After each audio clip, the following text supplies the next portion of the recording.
하루살이와 메뚜기가 하루 종일 논에서 재미있게 놀았습니다. 날이 저물자 메뚜기는 하루살이에게 이렇게 말합니다. 예, 이제 저녁이 다 됐어. 오늘 그만 놀고 내일 또 놀자. 이 말을 들은 하루살이는 메뚜기의 말이 무슨 뜻인지 몰라서 되물었습니다. 메뚜가 내일이 뭐니? 어떻게 내일 또 놀자고 하니? 메뚜기는 잠시 후면 하늘의 별들이 반짝반짝하고 모든 동물들이 다 잠을 자게 되는데 잠자는 이 밤이 지나면 내일이 온다고 알려주었습니다. 그러나 하루살이는 내일을 이해하지 못했습니다. 오히려 메뚜기를 보고 날씨가 무더워서 정신 나갔구나 하고 놀려댔습니다. 그 후에 메뚜기는 개구리와 한여름을 함께 놀고 지냈습니다.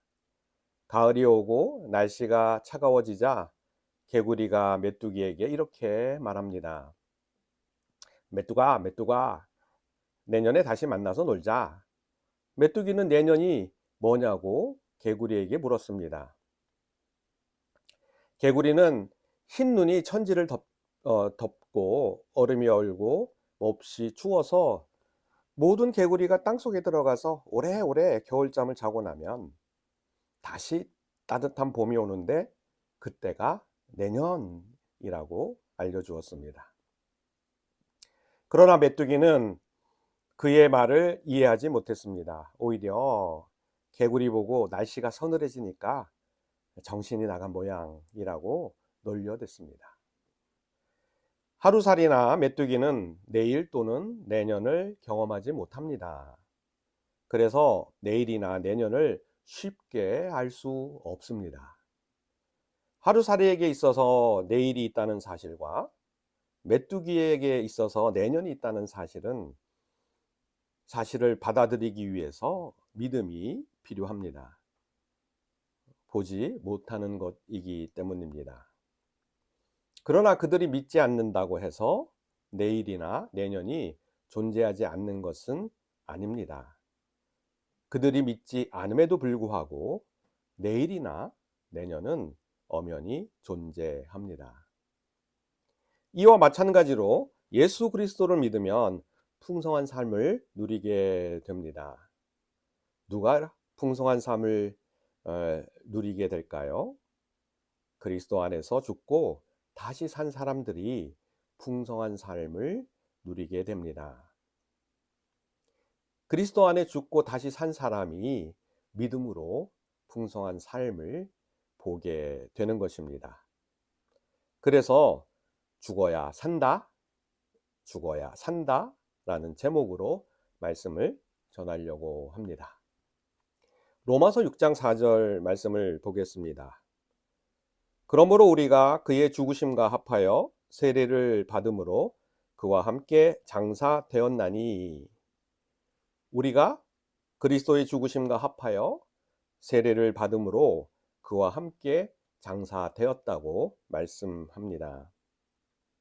우리가 그리스도의 죽음 안으로 들어가야 한다는 것을 말하고, 우리가 그리스도 안에 죽음 안으로 들어가면 예수님과 함께 세례를 받게 됩니다. 그리고 그리스도의 죽음 안에 들어갔다는 뜻은 그리스도의 죽음의 말씀을 푹 잠기는 것, 그 안에 푹 생각이 잠기는 것, 묵상하는 것을 말합니다. 성경은 그리스도의 죽음을 어떻게 말씀하고 있을까요? 마태복음 16장 4절을 보겠습니다. 악하고 음란한 세대가 표적을 구하나 요나의 표적밖에 보여줄 표적이 없느니라고 예수님께서 말씀하셨습니다. 요나의 표적은 무엇입니까? 요나가 받은 표적은 큰 물고기 뱃속에서 3일간 있다가 살아나온 것입니다. 하나님은 요나에게 니느웨로 가서 하나님의 말씀을 전하라고 했습니다. 그러나 요나는 하나님의 말씀을 어기고 니느웨이와 완전히 반대 방향에 있는 욥바로 가려고 했습니다. 욥바로 가는 도중에 풍랑이 일어났습니다. 풍랑으로 배가 뒤집히려고 하자 선원들은 누구의 죄로 풍랑이 일어났는지 알기 위해서 제비를 뽑았는데 요나가 뽑혔습니다. 선원들은 요나에게 요나가 누구냐? 너는 누구냐? 라고 이렇게 물었습니다. 요나는 나는 히브리 사람이요 바다와 육지를 지으신 하나님 여호와를 경외하는 자이고 하나님의 얼굴을 피하여 욥바로 가고 있다 라고 말했습니다. 바다가 더 거세지자 어떻게 해야 할지, 어떻게 하면 바다가 잔잔해지는지 요나에게 물었습니다. 요나는 나를 바다에 던지고 그러면 잔잔해질 거다 라고 말했습니다. 그러나 선원들은 요나를 바다로 던질 수가 없어서 노를 저어서 배를 육지로 돌리고자 했습니다. 배를 육지로 돌리고자 했지만 바다가 더욱 거세져서 육지로 가지 못하게 되었습니다. 그러자 선원들은 할 수 없이 요나를 바다로 던졌습니다. 바다에 던져진 요나는 하나님이 예비하신 큰 물고기에 삼켜졌습니다. 요나는 3일 밤낮으로 큰 물고기 뱃속에 있었습니다. 큰 물고기 뱃속에 있었던 요나는 자신의 죄를 회개하면서 하나님을 바라보았습니다. 회개하는 요나의 모습을 보고 하나님께서 큰 물고기에게 말씀하셔서 요나를 육지에 토하게 하셨습니다. 이것이 요나의 표적인 것입니다. 3일간 큰 물고기 뱃속에서 있던 요나가 받은 표적은 자신의 죄를 하나님께 고백하였더니 하나님께서 용서하시고 하나님께서 그 기도를 들으시고 용서하셔서 다시 살게 하심입니다. 니느웨 사람들이 미워서 복음을 전하려 하지 않았던 자기 자신의 죄를 회개하고 하나님을 바라보았더니 큰 물고기 뱃속에서 다시 살아나게 되었습니다. 죽음에서 다시 산 표적을 요나는 받았습니다. 이 표적이라는 것은 흔적을 말합니다. 요나는 물고기 뱃속이라는 그 죽음에서 자신의 죄를 고백하였더니 그 고백을 듣고 하나님께서 용서하셔서 다시 산 경험, 그 표적이 있었던 것입니다. 요나서 2장 6절 말씀을 보겠습니다. 내가 산의 뿌리까지 내려갔사오며 땅이 그 빗장으로 나를 오랫도록 막았사오나 하나님 여호와께서 주께서 내 생명을 구덩이에서 건지셨나이다. 요나는 자기의 죄 때문에 깊은 골짜기, 완전히 산의 뿌리까지 내려갔지만 거기에서 자기 죄를 고백하고 하나님을 바라보고 하나님의 자신의 기도를 들을 것을 믿음으로 고백하였더니 그 죽음의 골짜기에서 건져서 생명을 얻게 되었습니다. 이 죄를 용서받는다는 뜻은 죄가 죽는다는 뜻입니다. 죄가 죽는다는 뜻은 내 안에 깊이 묻어 있는 죄성까지 꺼내서 주님을 바라보고 고백하는 것을 말합니다. 죄의 고백으로 인해서 죄가 죽으면 살게 됩니다. 어떻게 죄를 죽일까요? 요나가 큰 물고기 뱃속에서 들어간 것처럼 우리도 예수 그리스도의 죽음 안으로 들어가야 합니다. 예수 그리스도의 죽음 안으로 들어간다는 뜻은 그리스도께서 십자가에서 달려서 죽으신 이유를 말씀하신 그 말씀 안으로 들어간다는 뜻입니다. 히브리서 9장 28절 말씀을 보겠습니다. 이와 같이 그리스도도 많은 사람의 죄를 담당하시려고 단번에 드린 바 되셨고 구원에 이르게 하기 위하여 죄와 상관없이 자기를 바라는 자들에게 두 번째 나타나시리라. 예수님이 십자가에 달려 죽으신 이유는 우리를 구원하시기 위함입니다. 우리를 다시 살리기 위함입니다. 우리가 다시 영원히 살게 하기 위해서 예수님께서 십자가에 달려 죽으셨습니다. 이것이 십자가에 달리신 죽음의 첫 번째 이유입니다. 이 두 번째 이유는 자기를 바라는 자들에게 구원을 이르게 한다라고 하셨는데 이것을 킹 제임스 버전으로 이렇게 번역하니까 훨씬 더 두 번째 이유가 명확해집니다. 두 번째 이유는 예수님이 이 땅에 다시 나타나실 때에 구원의 완성을 말합니다. 다시 말하면 예수 그리스도의 재림을 기다리는 자들에게 그리스도를 닮아가고 온전한 모습을 이루게 하시기 위하여 주님께서 십자가에 죽으셨다는 것입니다. 이렇게 예수님께서 죽으신 이유를 대한 말씀에 대한 묵상을 하면 이 묵상을 한다는 것 우리가 그리스도 안에 들어간다는 것을 말합니다. 이 두 번째는 묵상을 하고 있으면 세례를 받아야 되는데 그 세례에 대한 것을 한번 살펴보겠습니다. 이 고린도전서 10장 1절과 2절 말씀입니다. 형제들아 나는 너희가 알지 못하기를 원치 아니하노니 우리 조상들이 다 구름 아래 있고 바다 가운데 지나가며 2절 모세에게 속하여 다 구름과 바다에서 세례를 받고 이스라엘 백성들이 애굽에서 광야를 지나 가나안 땅으로 들어갈 때 애굽에서 홍해 앞에 있었는데 홍해를 건너는 사건을 세례를 받았다고 말합니다. 이스라엘이 어떻게 홍해를 건넜습니까?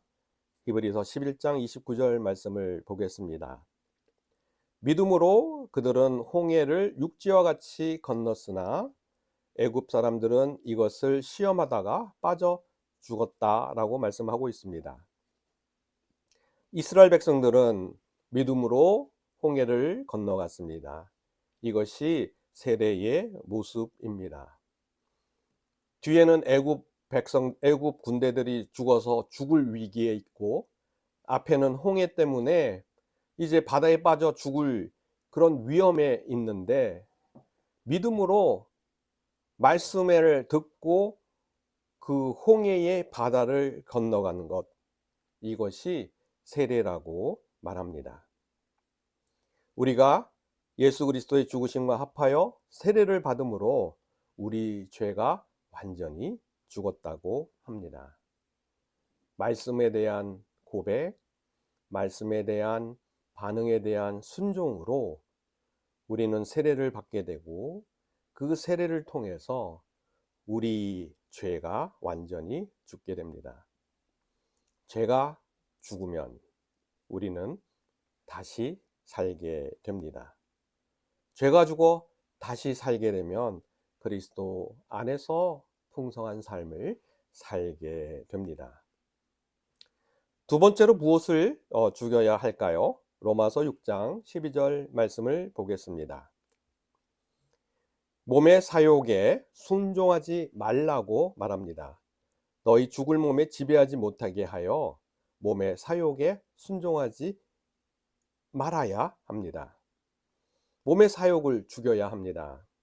여기서 몸의 사욕은 죄의 습관대로 살려는 정욕을 말합니다. 이 정욕은 육신의 욕구입니다. 우리 육신에게 어떤 육신의 욕구가 있을까요? 요한일서 2장 16절 말씀을 한번 보겠습니다. 세상에 있는 모든 것이 육신의 정욕과 안목의 정욕, 이생의 자랑이니 다 아버지께로 온 것이 아니라 세상으로부터 온 것이니라. 육신의 정욕, 안목의 정욕, 이생의 자랑이 육신의 욕구입니다. 정욕은 하나님으로부터 오지 않고 세상으로부터 온 것입니다. 이 육신의 정욕, 안목의 정욕, 이생의 자랑을 죽여야 합니다. 다시 말하면 우리 안에 있는, 육신 안에 있는 육신의 욕구를 죽여야 살 수 있습니다. 먼저 육신의 정욕. 이 육신의 정욕은 성과를 중시하는 삶입니다. 자신의 노력과 행위의 결과를 자랑하고 싶어하는 마음입니다. 안목의 정욕, 이것은 가지고 싶어하는 욕구입니다. 사람이나 물건을 소유하고 싶은 욕구입니다. 이생의 자랑은 유명해지고 싶어하는 욕구입니다. 다른 사람에게 인정을 받고 칭찬을 받고 싶어하는 욕구입니다.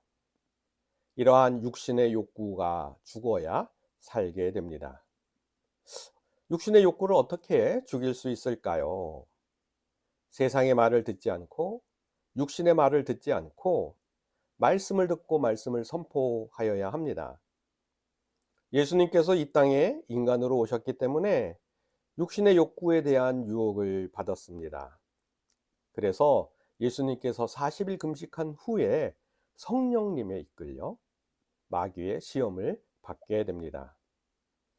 예수님이 인간으로 오셨기 때문에 육신의 욕구가 그 안에 잠재적으로 있음을 알고 사탄은 예수님의 육신의 욕구를 시험하기 시작했습니다.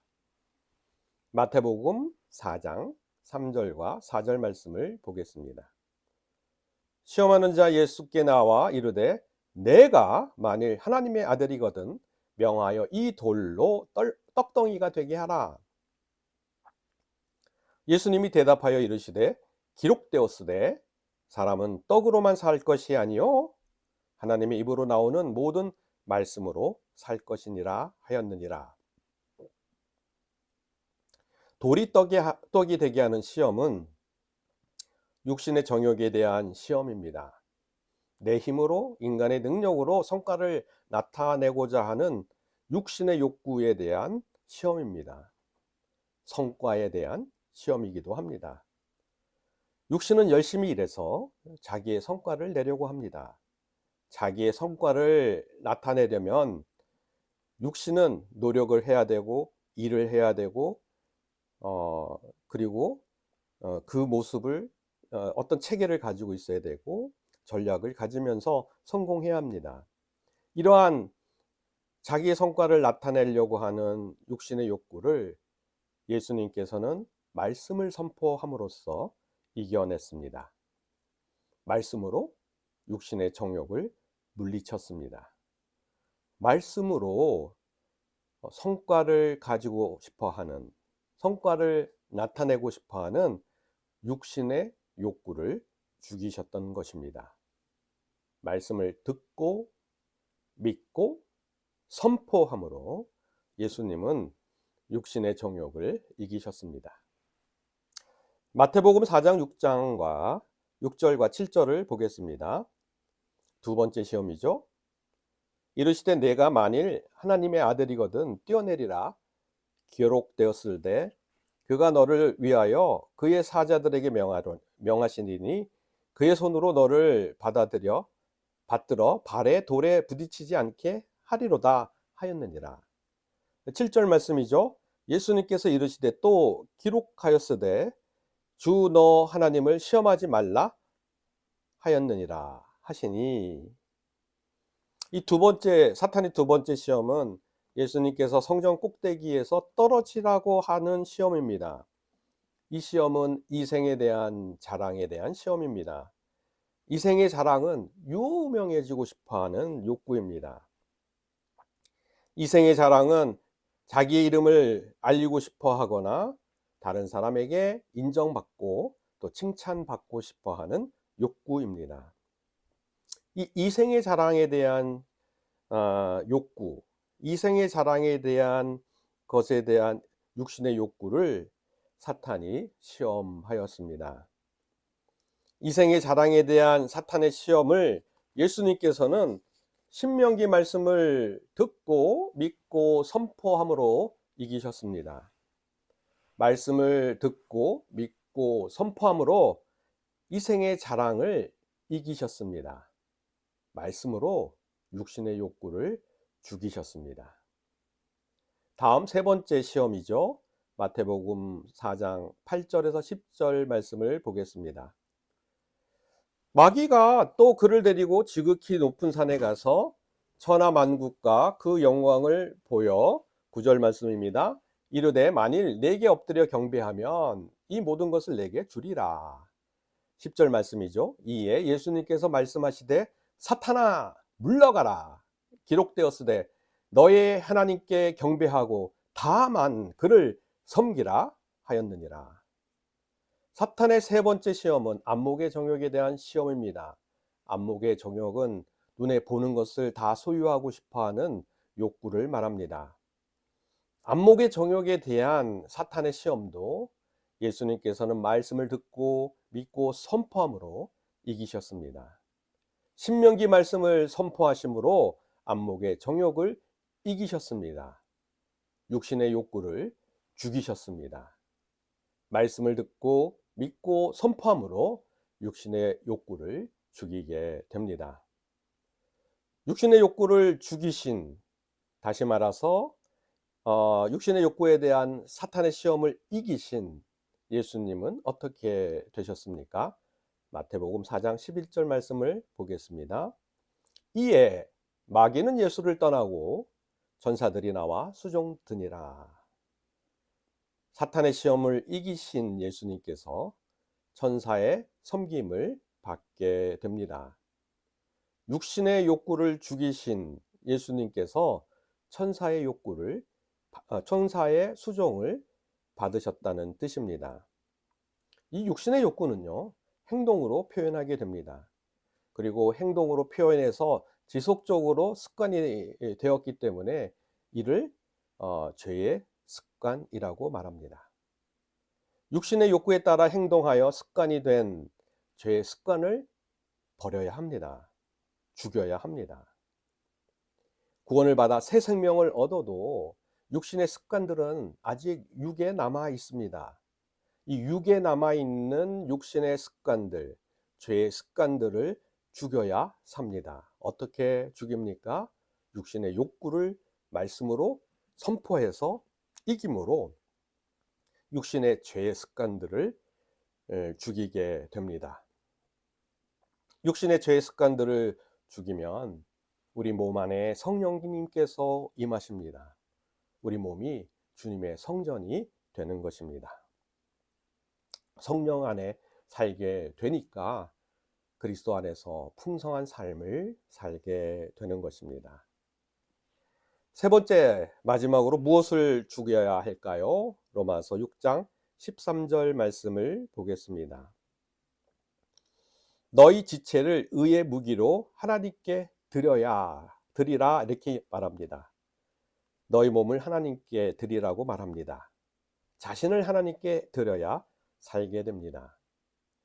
자신을 하나님께 드린다는 뜻은 자기 중심성을 죽이고 하나님 중심으로 바뀌어지는 것을 말합니다. 자기 중심성을 죽여야 삽니다. 이 자기 중심성이라는 인간이 하나님 자리에 올라간 모습을 말합니다. 하나님이 좋아하고 싫어하는 것을 판단하는 것 같이 인간이 자기가 좋아하고 싫어하는 것을 판단하여 사는 동력이 자기 중심성에서 옵니다. 자기 중심성이 살아있으면 자기가 인생의 주인이 됩니다. 그러나 자기 중심성이 죽으면 하나님이 살고 그리스도가 살아서 그리스도 중심, 하나님 중심으로 살게 됩니다. 내 인생의 주인이 하나님이 됩니다. 내 인생의 운전대를 하나님께서 운전하기 시작하게 됩니다. 어떻게 이 자기중심성을 죽이게 될까요? 하나님을 영접해야 합니다. 하나님을 영접해야 하나님 나라가 내게 임하여 자기중심성이 죽게 됩니다. 하나님을 어떻게 영접할까요? 요한계시록 3장 20절 말씀을 보겠습니다. 볼지어다 내가 문 밖에서 서서 두드리노니 누구든지 내 음성을 듣고 문을 열어 내가 그에게로 들어가 그와 더불어 먹고 그는 나와 더불어 먹으리라. 예수님께서 문 밖에서 두드리신다고 합니다. 두드리시고 부르신다고 말씀하십니다. 이 두드림과 부르심에 우리가 응답을 하는 것, 그것이 예수님을 영접하게 됩니다. 예수님을 영접하게 되면 어떻게 됩니까? 요한복음 1장 12절 말씀을 보겠습니다. 영접하는 자, 곧 그의 이름을 믿는 자에게는 하나님 자녀가 되는 권세를 주셨으니, 우리가 예수님을 영접하면 하나님 자녀가 되는 권세를 주십니다. 이 하나님 자녀가 된 권세로 나를 다스려야 자기 중심성이 죽게 됩니다.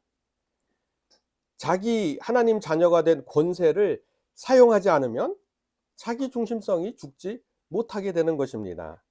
반대로 하나님이 자녀가 되는 권세를 사용하면 자기 중심성이 죽게 됩니다. 어떻게 사용할까요? 첫 번째는 당당하게 하나님께 기도하고 구합니다. 두 번째는 예수님의 이름의 권세를 사용하는 것입니다.